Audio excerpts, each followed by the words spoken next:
Dan Wisnu, kalau buat Wisnu kamu boleh lo bilang tidak. Kalau kamu misalnya kayak capek banget, kamu bilang tidak aja juga nggak apa-apa. Iya.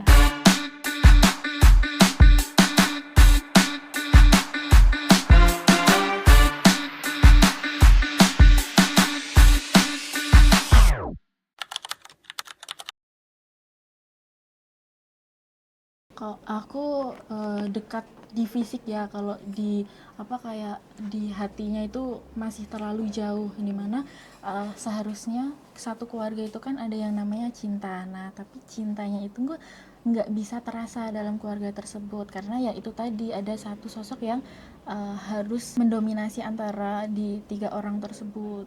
Iya, benar banget sih. Karena itu tadi, karena ini kan cenderung ngomongin soal keluarga, soal mental health itu tadi, dan keluarganya juga nggak deket tuh, materialistis gitu loh. Jadi kayak give and take aja, bukan yang kayak sama-sama memberikan dukungan atau sama-sama memberikan Ya, saling saling mengerti gitu. Jadi ya setuju sih.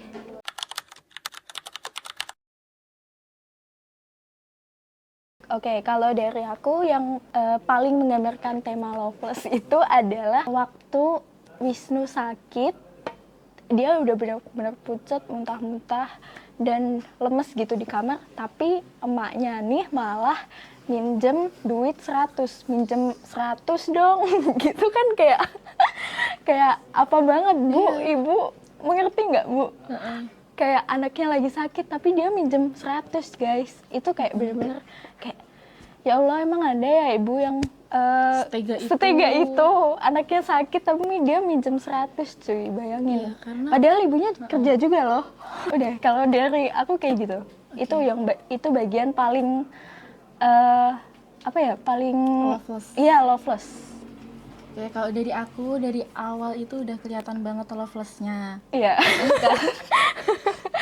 Iya, karena dari awal kita ini baca buku ini, itu plotnya padat banget. Jadi udah dikasih tahu nih sedepresi apa dia, setertekan apa dia gitu kan ya. Iya, benar banget. Itu kan di lingkungan keluarga. Iya. Ada lagi nih di lingkungan kerjanya dia juga, teman-temannya itu bisa dikatakan jahat, toksik gitu sama si Wisnu ini. Dimana ada nih satu alur atau satu cerita gitu yang misalnya temanannya tuh kayak melakukan kesalahan. Misalnya aku melakukan kesalahan, tapi kesalahanku tuh aku limpahin ke temennya, yaitu ke Wisnu. Jadi kan apa banget. Iya, people pleaser banget. Kadang kita tuh kayak gemes gitu ya banget sama Wisnu, karena Wisnu ini sangat-sangat people pleaser, karena povnya ini adalah cowok ya teman-teman. Jadi kayak kita cewek kayak emang nggak ada cowok people pleaser ini. Jadi kita kayak gemes, ada pendirian gak sih gitu. Kesel ya. Betul, sebelum adanya sosok seseorang yang merubah pikirannya dia. Iya, benar. Nanti akan ada tokoh yang mengubah pemikirannya Wisnu ini.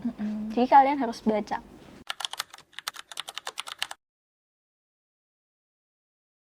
Oh, kesannya apa kalau dari kamu? Kesannya jangan semena-mena sama orang lain, guys. Betul, jangan semena-mena, jangan ngomong tuh dijaga, karena itu bisa menyakiti. Kita nggak tahu dampak apa yang bisa terjadi dengan omongan kita gitu. Kalau dari aku adalah mohon orang tua untuk belajar parenting, karena dari cerita ini yang benar-benar tersorot banget adalah di keluarganya ibunya yang terutama sepertinya tuh belum siap jadi orang tua gitu. Jadi dari awal mohon untuk belajar parenting. Sebelum gitu terlambat ya. Sebelum terlambat, karena kita nggak tahu kan dampak apa yang akan terjadi pada anak. Karena teman-teman kalau membaca ini ada banget plot twistnya di akhir, apa yang akan terjadi dengan Wisnu karena akibat dari pola pengasuhan dia gitu. Oke, pesannya jangan lupa bahagia.